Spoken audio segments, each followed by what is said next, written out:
கலந்த வணக்கத்தை தெரிவித்துக் கொண்டு இன்றைக்கு பொள்ளாச்சியில் நடைபெற்ற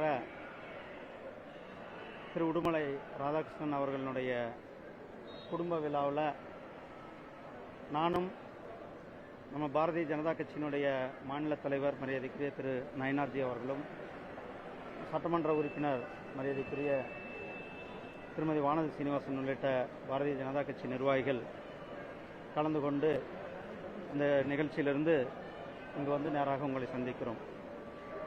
இன்றைக்கு தமிழ்நாட்டில் ஒரு பினாமிகளினுடைய ஆட்சி நடந்து கொண்டிருக்கிறது. தமிழ்நாட்டினுடைய ஆட்சியை நடத்துவது முதலமைச்சரா அல்லது இந்த தம்பிகளா என்பது பொதுமக்களிடத்தில் ஒரு பெரிய கேள்விக்குறி இருந்து கொண்டிருக்கிறது. இந்த தம்பிகள் யார்? இவர்களுக்கு அதிகாரத்தை கொடுத்தது யார்? அரசு அதிகாரிகளுக்கு உத்தரவு போடும் அளவுக்கு ஒரு அதிகாரம் மிக்கவர்களாக அவர்கள் வலம் வருவது எந்த தைரியத்தில் வலம் வந்து கொண்டிருக்கிறார்கள்? அதிகாரிகளுக்கு கட்டளையிடும் அளவுக்கு அவர்கள் ஒரு பவர் சென்டராக இருந்து ஆட்சியை நடத்தி கொண்டிருக்கிறார்கள். இது தமிழ்நாட்டில் மக்களால் தேர்ந்தெடுக்கப்பட்ட ஒரு அரசாங்கம் இருக்கிறதா என்பதை மறந்துவிட்டு இந்த தம்பிகள் இன்றைக்கு தமிழகத்தை சுரண்டி கொண்டிருக்கிறார்கள். தமிழ்நாட்டினுடைய வளர்ச்சிக்கு பயன்படுத்த வேண்டிய நிதிகளை எல்லாம் ஊழல் செய்து அந்த நிதியெல்லாம் தங்களுடைய சொந்த லாபத்திற்காக பயன்படுத்துகின்ற இந்த தம்பிகள் மேல அல்லது இந்த தம்பிகளுக்கும் திராவிட முன்னேற்ற கழகத்தினுடைய குடும்பத்தினருக்கும் என்ன உறவு? அவர்களை இயக்குவது யார்? அவர்களுக்கு என்ன தொடர்பு? அல்லது தொடர்பு இந்நேரம் சொல்லி இருக்கணும்ல. முதலமைச்சர் அவர்கள் வெளியில வந்த பிறகு இந்த தம்பிகள் ரித்தீஷ் யாருன்னு எங்களுக்கு தெரியாது, ஆகாஷ் பாஸ்கர் யாருன்னு எங்களுக்கு தெரியாது, விபின் ஜுஜு யாருன்னு எங்களுக்கு தெரியாது, இப்படி இன்னும் பல தம்பி, கிட்டத்தட்ட 15 தம்பிகள் சொல்றாங்க. இதுல ஏதோ கார்த்திக்னு 3 கார்த்திக் இருக்குதாக சொல்றாங்க. அப்ப இவர்கள் எல்லாம் ஒரு பின்னாடி இருந்துகிட்டு மக்களுடைய பணத்தை சுரண்டி கொண்டு வளர்ச்சி திட்டங்களுக்கு, ஏழை எளிய மக்களுக்கு போக வேண்டிய நிதியெல்லாம் கொள்ளையடித்து இன்றைக்கு இரண்டாவது, அதாவது சைமன் டென்னிஸ்லா என்று சொல்லக்கூடிய இன்னொரு பக்கமான ஆட்சியை நடத்தி கொண்டிருக்கின்ற இந்த தம்பிகள் யார் என்பதை, அவர்களுக்கான தொடர்பு என்ன என்பதை தமிழக மக்களுக்கு முதலமைச்சர் திரு ஸ்டாலின் அவர்கள் உடனடியாக விளக்க வேண்டும். அதே போல உதயநிதி ஸ்டாலின் அவர்கள் நேற்றைக்கு முன்னாடி வேங்கைவாசல் போனார். வேங்கைவாசல் அது புதுக்கோட்டை மாவட்டத்துக்கு போனார். புதுக்கோட்டைக்கு போகும் பொழுது அது திருமாவளவன் அவர்களும் புதுக்கோட்டையில் போய் டாக்டர் அம்பேத்கர் சிலை அவர்களுடைய சிலையை திறந்து வைத்திருக்கிறார்கள். போயிட்டது, சிலை திறந்தது நல்லது. அப்படியே அந்த வேங்கை வாயில் பக்கம் போயிட்டு வந்திருந்தாங்கன்னா நம்ம எல்லாரும் சந்தோஷப்பட்டிருப்போம். அந்த மக்களை போய் அட்லீஸ்ட் நீங்க நியாயம்தான் உங்களுக்கு கொடுக்கல, சரி எப்படி இருக்கீங்கன்ட்டு அந்த மக்களை சந்திச்சு விட்டு உதயநிதி ஸ்டாலின் அவர்கள் வந்திருந்தால் நன்றாக இருந்திருக்கும். அதே போல அரக்கோணத்தில் நம்மளுடைய சகோதரி, அந்த சகோதரிக்கு நியாயம் கிடைக்கவில்லை. எப்படி பொள்ளாச்சி வழக்கில் இந்த குற்றவாளிகள் கைது செய்யப்பட்டு அந்த வழக்கு சிபிஐ இடத்துல ஒப்படைக்கப்பட்டு அவர்களுக்கு உடனடியாக தண்டனை பெற்று தரப்பட்டிருக்கிறது. அதே போல இந்த அரக்கோணம் வழக்கிலையும் சிபிஐ இடத்துல கொடுக்க வேண்டும். இந்த அரக்கோணம் வழக்கில் பின்னணியில் இருக்கிற சார்கள் யாரு?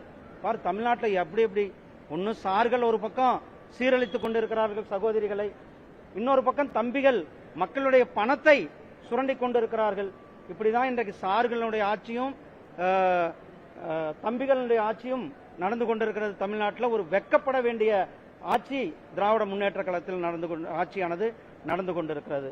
சகோதரர்களே, 4 வருஷமா டெல்லி பக்கமே போவாதவர் நேற்றைக்கு டெல்லி போயிருக்கிறாரு, வரவேற்கத்தக்கது.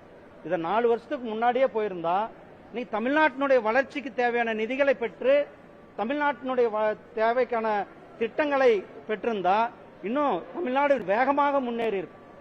இப்ப போய் கடைசி நேரத்தில், ஆட்சி முடிகிற நேரத்தில் நாங்க ஒரு அரசியலுக்காக அங்க போயிருக்கிறதாக தான் மக்கள் பார்த்து கொண்டிருக்கிறார்கள்.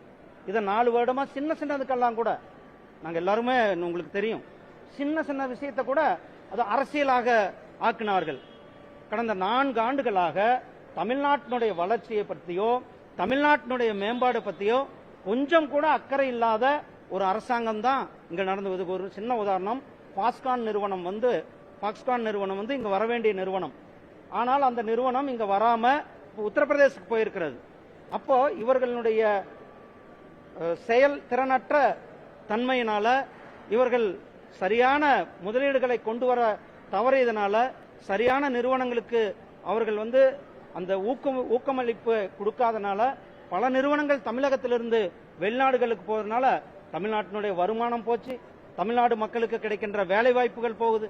இந்த அரசாங்கம் தமிழகத்தினுடைய வளர்ச்சியை பின்னோக்கி சென்று கொண்டு போய் சேர்த்திருக்கிறார்கள் என்பதுதான் நான் இன்றைக்கு உங்களிடத்தில் சொல்ல வேண்டியது.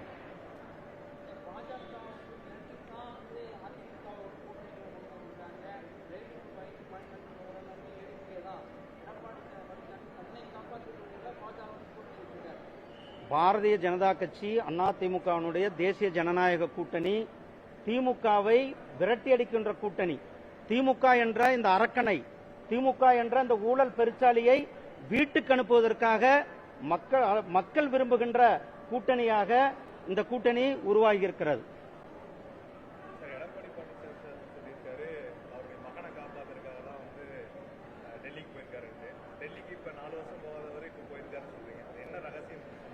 இல்ல, நான் தான் சொன்னேன், மக்களுடைய வளர்ச்சியை பத்தி 4 வருஷமா சிந்திக்கல, தமிழ்நாட்டினுடைய வளர்ச்சியை பத்தி சிந்திக்கல.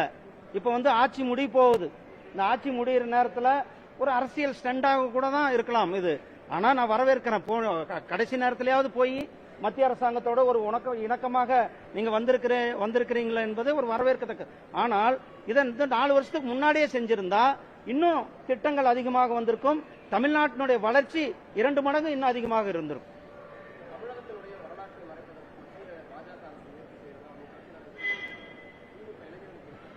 அதான் திமுக அதான் சொன்ன, இந்த 4 வருஷம் திமுக வந்து மத்திய அரசாங்கத்தை எப்படி குறை சொல்லலாம் என்பதை ஒரே ஒரு குறிக்கோள் மட்டும்தான் அவங்க கிட்ட இருக்கிறது. நீங்க வந்து கீழடி அகழ்வாராய்வு அறிக்கை, அது அபிஷியல் ப்ரொசீஜர், ஒரு அறிக்கை அனுப்பியிருப்பாங்க, அதுல என்னதாவது விளக்கம் கேட்டிருப்பாங்க. அந்த விளக்கத்துக்கு வந்து அவங்க அங்க இருக்கிற அதிகாரிகள் பதில் கொடுப்பார்கள். ஆதிச்சநல்லூர் நம்ம தான் பண்ணிட்டு இருக்கோம். இது மாதிரி ஒவ்வொரு பகுதியிலும் நம்ம பண்ணிட்டு இருக்கோம். ஒரு டெய்லி ப்ராசஸ். ஒரு சின்ன கலெக்டர் ஆபீஸ்ல போனா கூட ஒரு ஃபைல் அனுப்பும் போது இதுக்கு என்னப்பா விளக்கம்னு கேட்க போறாங்க. அதை போய் ஒரு அரசியல் ஆக்கிட்டு தமிழ்நாட்டினுடைய நலன்ல, அதுவும் தமிழ் மொழியின, தமிழ் கலாச்சாரத்தை, தமிழ் மக்கள் மேல அதீத பற்று கொண்டிருப்பவர் பிரதமர் திரு நரேந்திர மோடிஜி அவர்கள்.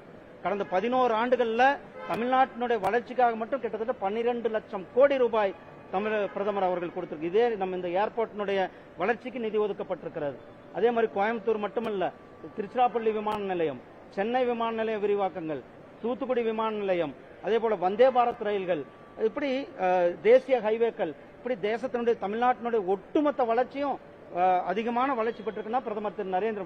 அது மட்டுமல்ல, தமிழ் வளர்ச்சிக்கு திருக்குறளை கிட்டத்தட்ட 35 மொழிகள்ல, வெளிநாட்டு மொழிகளும் சேர்த்து 35 மொழிகள்ல மொழிபெயர்த்து திருக்குறளை உலகம் முழுவதும் கொண்டு போய் சேர்த்திருக்கிறது பிரதமர் நரேந்திர மோடிஜி அவர்கள். அதே போல திருவள்ளுவருக்கு உலகத்துல, நம்ம நாட்டில் இல்ல, வெளிநாடுகள்ல கலாச்சார மையங்கள் அமைக்கப்படும் என்று சொன்னதோடு மட்டுமில்லாமல் உடனடியாக கலாச்சார மையங்களை நாம் அமைத்துக் கொண்டிருக்கின்றோம்.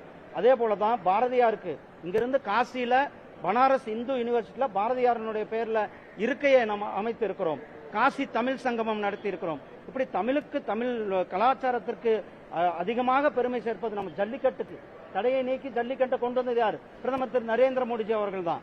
நல்ல பிரதமர் திரு நரேந்திர மோடிஜி அவர்கள் எப்பொழுதுமே தமிழ்நாட்டினுடைய மக்களினுடைய நலன் மட்டுமல்ல, தமிழ் கலாச்சாரம், தமிழ் பண்பாடு, தமிழ் மொழி மேல அதிகமான ஐநா சபையில யாதும் ஊரே யாவரும் கேளீர் என்று முழங்கிய ஒரே பிரதமர் நம்முடைய பிரதமர் திரு நரேந்திர மோடிஜி அவர்கள்.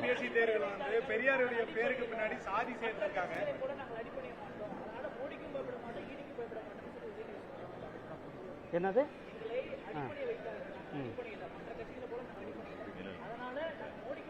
தம்பி, நாங்க யாரையும் அடிப்பணிக்கு வைக்க வேண்டிய அவசியம் இல்லை, நாங்க யாரையும் மிரட்ட வேண்டிய அவசியம் இல்லை. பாரதிய ஜனதா கட்சி இந்தியா உலகத்திலேயே மிகப்பெரிய ஒரு கட்சி, உலகத்திலே அதிக உறுப்பினர்களை கொண்டிருக்கிற கட்சி பாரதிய ஜனதா கட்சி தான்.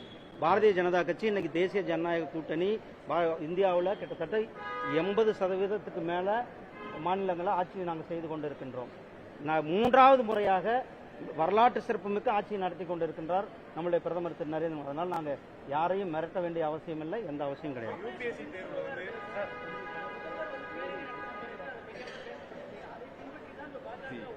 தம்பி, இதெல்லாம் ஒரு கேள்வியப்பா. நாங்க ஆபரேஷன் சிந்தூர் ஒவ்வொரு இந்தியனுக்கும், இந்திய ராணுவத்திற்கும், பிரதமர் திரு நரேந்திர மோடிஜி அவர்களுக்கும் கிடைத்த மாபெரும் வெற்றி. நன்றி அண்ணா.